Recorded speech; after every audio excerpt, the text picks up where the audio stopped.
Hey, good morning. Thank you for joining us on the Scabbard. It's a morning. Due to the infinite wisdom, and that means none of the NHL, they decided to move the Buffalo game to noon today. So we're here at 11 o'clock a.m. on the East Coast, and yeah, getting ready to play the San Jose Sharks today. We'll talk about the Vancouver Canucks game. Disappointing game. I overall, I don't think that. In fact, before we get too far into it, if you have any questions or want to make comments, please feel free to drop them in the chat, and we'll talk about them on the air. Um, and they'll appear here on the side. Uh, Look, I don't think that they played a bad game against the Vancouver Canucks. I thought that they were competitive most of the night. They um, shut down the top line of the Vancouver Canucks, who were they were dangerous, but didn't get a goal. You would expect if you can do that and play well, you can get the victory. You can hold Vancouver to a goal. You should be in good shape, but could not score. Um, uh, UPL was phenomenal in the game. The first line was held off primarily because of him. There are several opportunities for that first line that, if it wasn't for UPL, the game could have been much worse. The problem with the Sabres is they didn't get to the front of the net. I will tell you, if the Sabres had a player on each of their lines that went to the net like Zach Benson, this team would be in much better shape. The problem is that, uh, outside of Zach Benson and the occasional, like, for some reason, Connor Clifton rushes to the net, there's not much net drive by this team. I think Gergensons does it to an extent, but unfortunately, Benson hasn't quite found the scoring touch at the NHL level. He's got the skills. That's going to come. It's not a surprise that a rookie has a problem scoring. Um, Eventually he's the goals are gonna start going in for him. He's got the right attitude though, getting to the front of the net. Gergensen has always had the issue scoring, so it's not a surprise that a lot of his rushes don't end up in goals. But if you can get somebody on the top two lines that are willing to go to the net like these guys, um, and then to be agitate a little in front of the net to get your stick in there after the save is made, to piss off the defense of the other team. Uh, I think would go a long way in changing the attitude of this team and changing the fortunes of this team. Demko made all those saves because he really was unbothered by this team. If you look at the shot charts, there's probably maybe 4 within the house.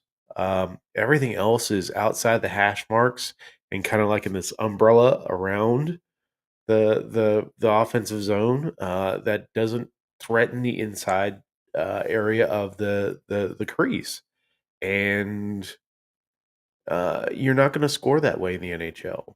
Um, Too many shots are getting blocked, 2 shots are missing, um but yeah, you've got to get to the center of the ice. This is a constant theme with this team, and it feels like they learn something and then immediately forget it.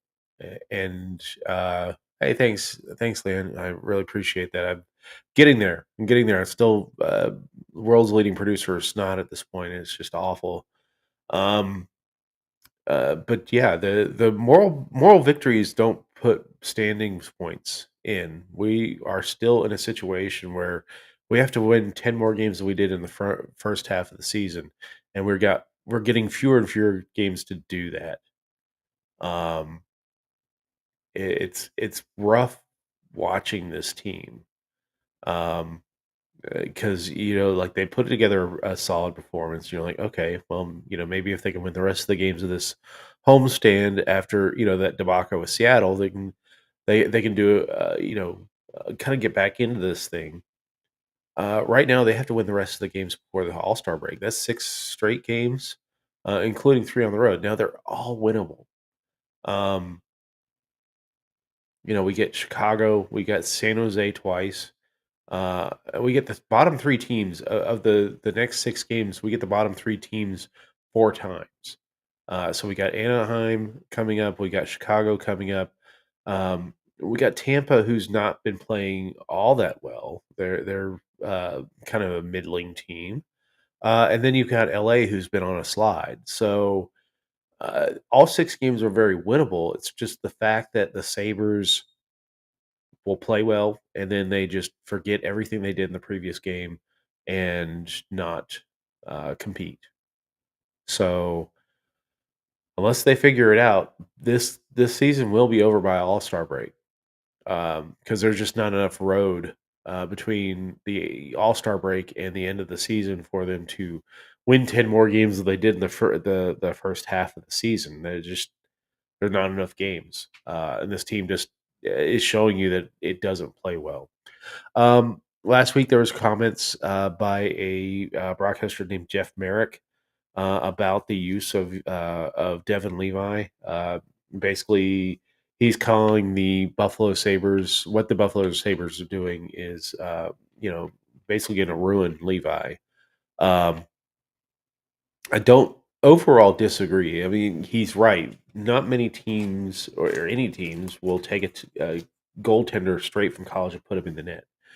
Um, and I don't disagree with that. I've been an advocate of putting Devin Levi uh, in Rochester, letting him develop there, letting him get number 1 minutes, playing most of the starts.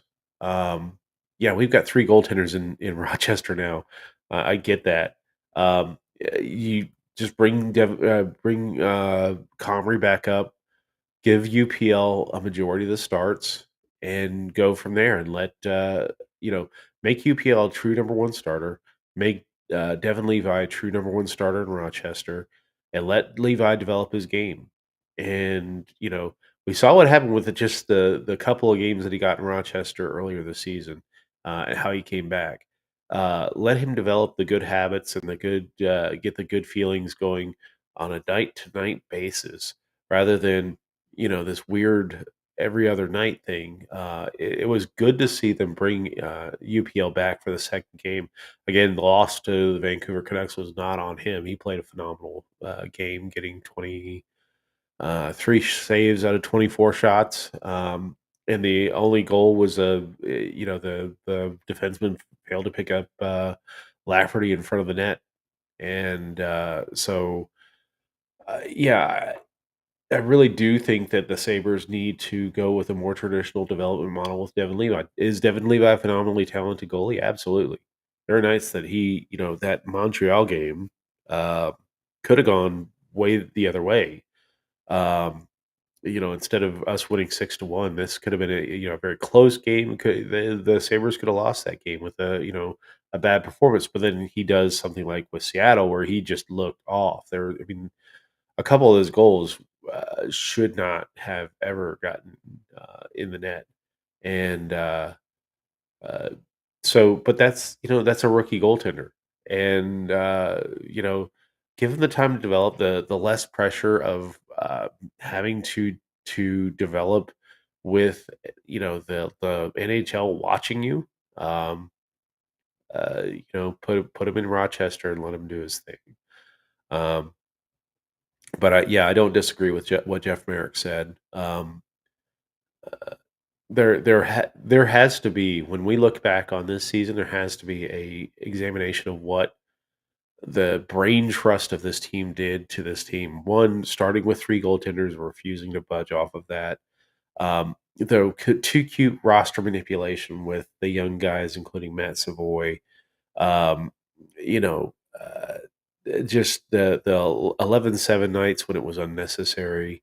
Um, this type of stuff, I think, has hindered the Sabres more than the actual on ice performance. Um, but you know, and why when things start going bad on the ice for the Buffalo Sabres, does Don Granato refuse to call a timeout? Um, uh, yeah, we're great at calling back goals and challenging goals, and it's great to have your timeout to do that. But if you're down 4-0, calling back a goal is not going to help you. Uh, uh, it's just situational awareness that really gets to me with this team. So let's talk about our opponent. Well, actually, stat of the night: for the 10th time this season, the Sabers were held to less than 2 goals, so 1 goal or less on the night 10 times this season. So, um, and people are saying, why did the Sabers go from the highest scoring team last year, one of the highest scoring teams last year, to what they've done?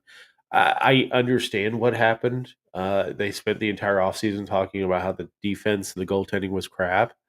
And Don Granado listened and said, okay, well, let's put some more defense in the game. And I think he's kind of really messed everybody up. Instead of uh, really investing in the defensive core. I know Kevin Adams loves his draft picks and doesn't want to trade them away and doesn't want to hold them back. But there's obviously a gap between the time that his prospects are going to be fully ready to be, top flight NHL players and this season. And we needed, I don't wasn't mad with the acquisitions of Eric Johnson and Connor Clifton. I think Clifton is starting to um, get more acclimated to the Buffalo Sabres. But there clearly was a need for them to, um, clear out some of their excess prospect or excess goaltending that they were putting down in the minors. Whether it's Hauser or Tokarski or Cooley, um, and going with trying to procure a competent goalie to pair with, even for a couple seasons with UPL. Comrie has definitely not been in it, but yeah, they just didn't do enough on the back end to bring in players to address their needs. So they tried to change their existing players to play a more defensive style.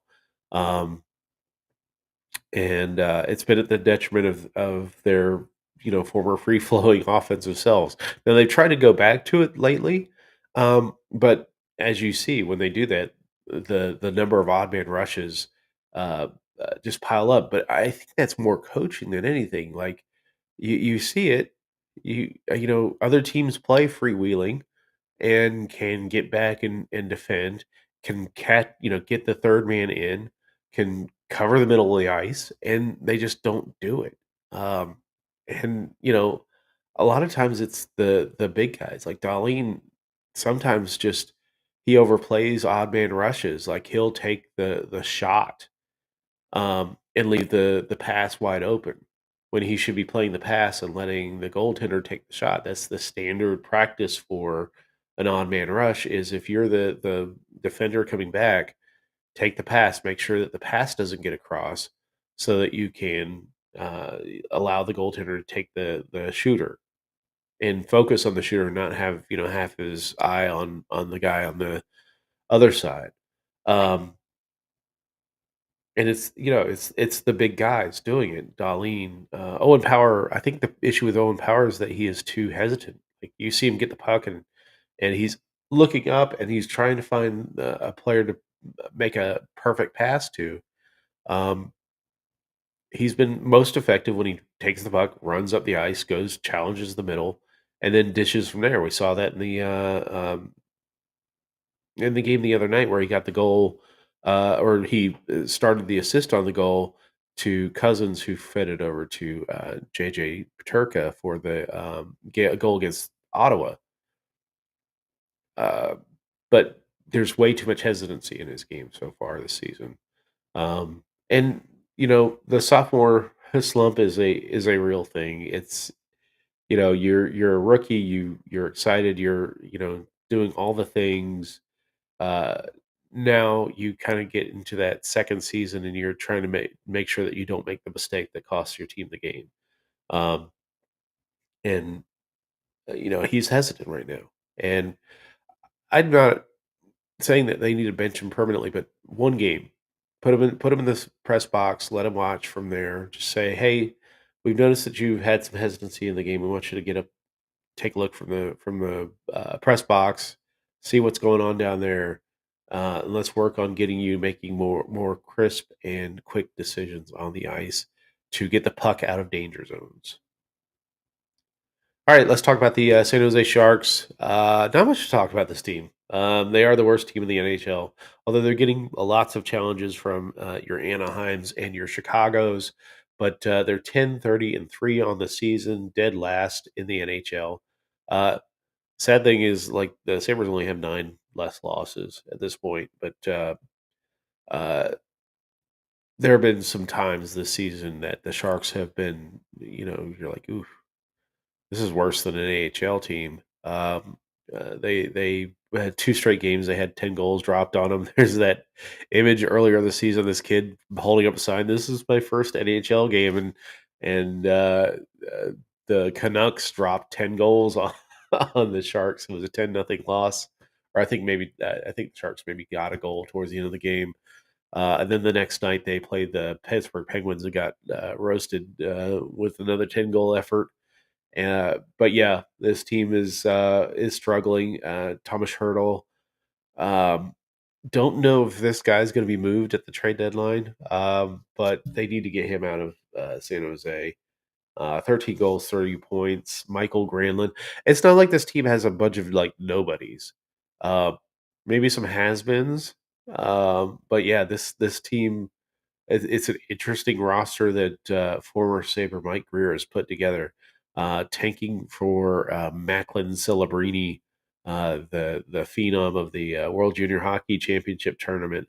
Uh, they're hoping to get the at least the best chance at drafting him. Again, there's the draft lottery, so which the Sabres have a like a 5% chance of winning the draft lottery as it currently stands because we're like the sixth worst team in the NHL. Um, but yeah, 13 goals for Hurdle, 30 points. Reichel Granlund has 24 assists. Goaltending is awful. 4.07 goals against average, and an 890 save percentage. Save percentage is not bad, but it's because they're just allowing a ton of shots. Um, I mean, it's not great. League average is like 903. So it's not great, but it's better than you would expect with a 4.07 goals against average. But it's just because they're allowing just an absolute ton of shots.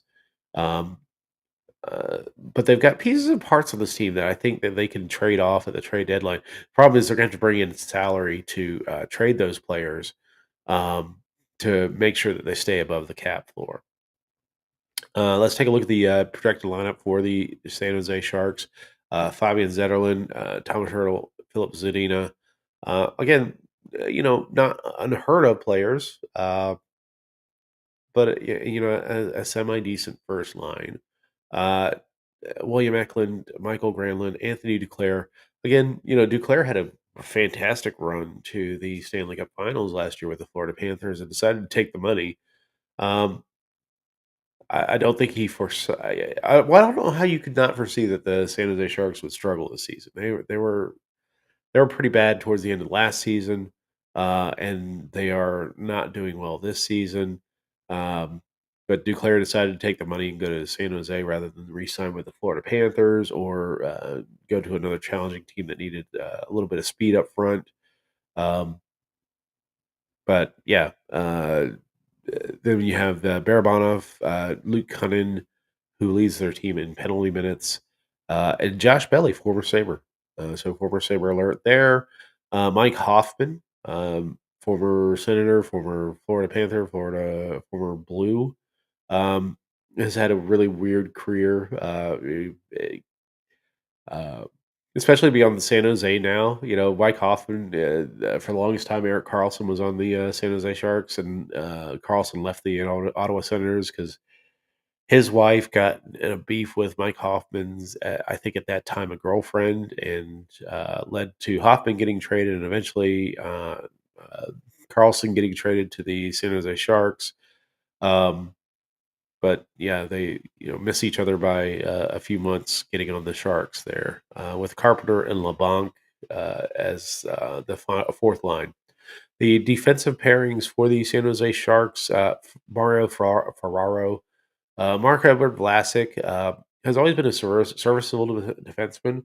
Um, not sure if he's going to be trade bait at the trade deadline. His best years are probably behind him, but because he's been playing forever, it feels like. Then you have Thrun and Ruda, Okachuk and Kalen Addison on the back end for the San Jose Sharks. Goaltenders, not sure who's starting tonight. We haven't got a whole lot of news with the no practices and teams coming in. I think we're getting Kakkonen, Capo Kakkonen, former Minnesota Wild goaltender, and Mackenzie Blackwood. Blackwood's a good serviceable backup goaltender. If the Sabres, wanted to bring in a goaltender to back up UPL and send Devin Levi to Rochester for development, I would circle Mackenzie Blackwood as your backup goaltender and make that acquisition. Sharks scratches, they got a lot of scratches, a lot of injuries on their lineup. Logan Couture, Matt Benning, Nico Sturm, Lindblom, Smith, McDonald. I mean, there's just a ton of players that are off the roster for the San Jose Sharks at this point, as you would expect for a team that is struggling like this. Um, you know, uh, Definitely the Couture injury does not help the Sharks, but I don't know much would help the Sharks this season. All right, Sabres projected forward lines. You've got Casey Middlestat, Tage Thompson, Alex Tuck, JJ Paterka, Dylan Cousins, Jack Quinn, Benson Greenway, Robinson on the third line, Gergensons, Krebs on Olofsson. I'm sorry, that's not Olofsson, it's Okposo on the fourth line. The Sabres defensive pairings, where there is a change here because of the injury during the previous game. But Samuelson will not be in the lineup. Guess he's still in concussion protocol after that really dirty hit that he took, the headshot that he took in that game, and I haven't heard anything as far as suspensions off of that. And I don't think we're going to get suspensions off of that. But Vancouver was pretty dirty in that game with their checks. Um, and so Darlene is going to be skating with Yogi Haru, who draws back into the lineup. Power and Eric Johnson on the second pairing. Ryan Johnson and Connor Clifton on that third pairing. Um, it's good to see that Ryan Johnson is getting consistent minutes right now. I wasn't agreeing with them putting Ryan Johnson on the bench. Uh, if you're not going to play him, put him in Rochester. If he's in, and Ryan Johnson has not been the problem for the Buffalo Sabres back end. He's played really well. I think he's earned the starting. So, um, yeah. Again, this is a whole thing about the Sabres have not been able to manage their roster well this season, um, and make the difficult choices and try and make moves. Which is why you see, good guy. I mean, I think Yogi Haru is not a bad defenseman. You know, do I would I have Samuelson in there ahead of Yogi Haru? Absolutely. Um, but there have been nights where other defensemen, like this is a night where I would let Power sit in the press box and watch a game with Yogi Haru taking a spot. Just that for one game. But I do think that at some point Yoki Haru is going to get moved at the trade deadline, and we'll see somebody like a Bryson or a Stillman come back up to the Sabres and sit as that seventh defenseman, which makes more sense. I'd rather have Stillman come up or Clegg come up than Bryson. I'd rather have Bryson as a younger defenseman, continue to develop down in Rochester. Looks like we're going to have Luukkonen again tonight, which is good. I'm glad we're kind of putting our foot in the ground and having a true number one goaltender. I think he's earned it. His last few starts have been really, really good. Saber scratches. Jeff Skinner still on IR. Olafson and Samuelson being day to day. Don't know how long he'll be out. Um, As far as the schedule goes, it's not a bad time for him to miss a couple games with, San Jose and Chicago are next two opponents. But I would like to see Samuelson come back soon. Although I would like to see that top pairing split up. I'm not sure that Samuelson and Darlene are good together, but they're good defensemen individually. But I think they play better with other partners. Tonight's odds per DraftKings play responsibly. Buffalo is a goal and a half favorite in this game. So you're giving up a goal and a half to bet the Buffalo Sabres, and the over under is 6.5. Um, this could go either way. The Sabres traditionally have not had we saw with the semi matinee the other day, they don't get going um, and don't play really well in matinee games. So, uh, you know, I don't know if I'd bet the over on this one. But knowing San Jose, they give up a lot of shots. Perhaps the Sabres can get out there and score. And sometimes the Sabres, the goaltending is not there, and San Jose could run up the score on us, and that would be embarrassing.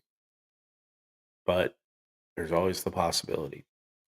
Three keys to the game: show up and be ready to play. Like I mentioned, they're not really that good in matinee games. We got a bunch coming up. Score early, score often.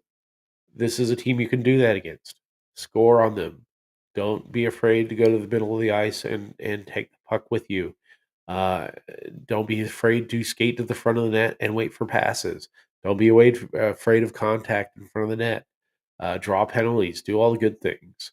And don't let the Sharks hang around. That's been their problem with some of these weak teams is they let them hang around, um, and then they get confident, and we end up with a loss. So uh, put the Sharks down early, score early, score often, and skate to an easy victory because you need it. Yeah, you need to go 6-0 in the last six games before the All Star break, where the season is over.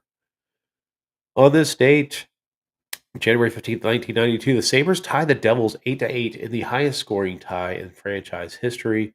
Glad we no longer have ties. Um, Although I would like to see 5-of-5 extended to 10 minutes rather than 5. But that's just me. On the farm, Rochester Americans are 16-13, 3-1. They are tied for fourth in the AHL North. For some reason, the AHL standings has has Rochester as fifth, tied with Laval. Although Laval's played two more games and has one fewer win than the Amherst in the standings. Um, so I'm giving it to the Amherst on points percentage. They lost to Florida, the Florida Panthers AHL affiliate, the Charlotte Checkers, in the Queen City Outdoor Classic, 5-2. I watched some of that game. Um, they played Spencer Knight, the Florida's prospect goaltender. The reason why they got rid of Devin Levi in that game, and Knight played really well. Um, uh, but I will complain that for an outdoor game, um, why the camera angle was so low. It was like you could, it was you're off the ice a good ways, and then all you could see were boards for most of the ice. Um, take a clue from get a gantry and put it up and put the camera up there so that you can film the game, so that people can watch it on TV. Yeah, I get that it's more of an authentic, in stadium experience, but I would rather watch the game. It was kind of difficult watching that game with the really really low camera angle.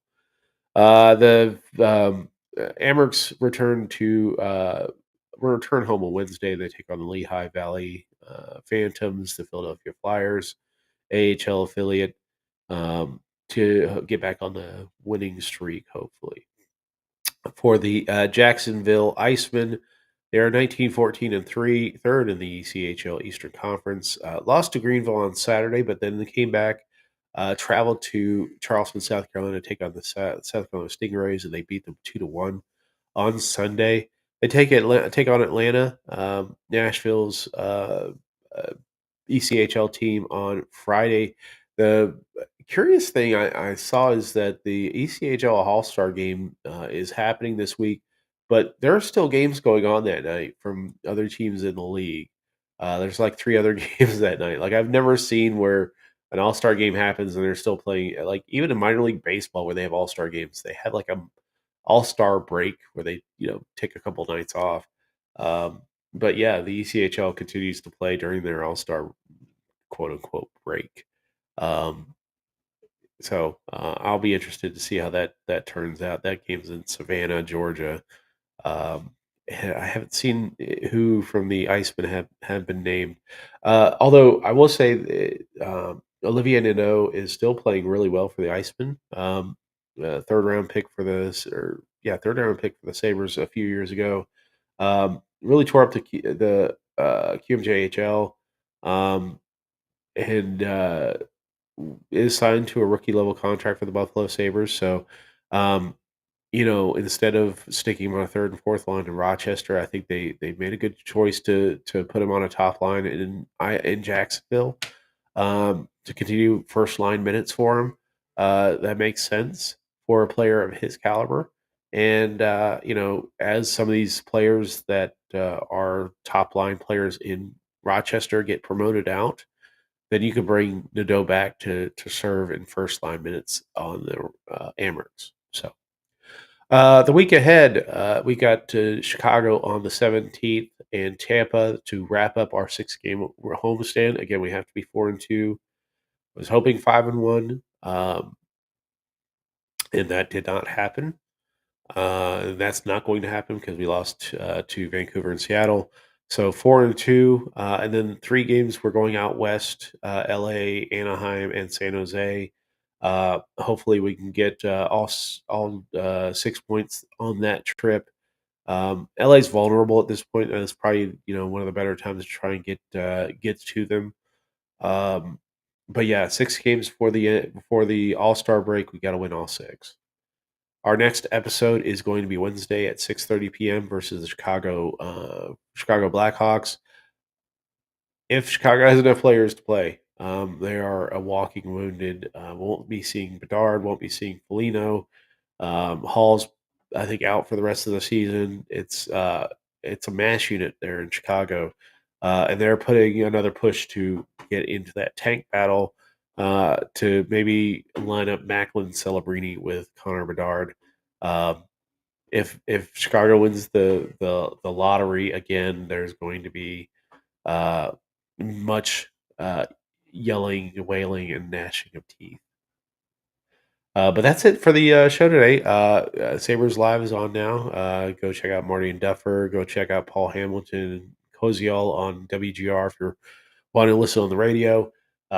We will be back 6:30 Chicago on Wednesday. It's a TNT game, I believe. So no WGR broadcast, or there'll be WGR broadcast, but no MSG broadcast for that game. So have a good one, everybody. Enjoy the game. Let's go Buffalo. Let's try and get a win.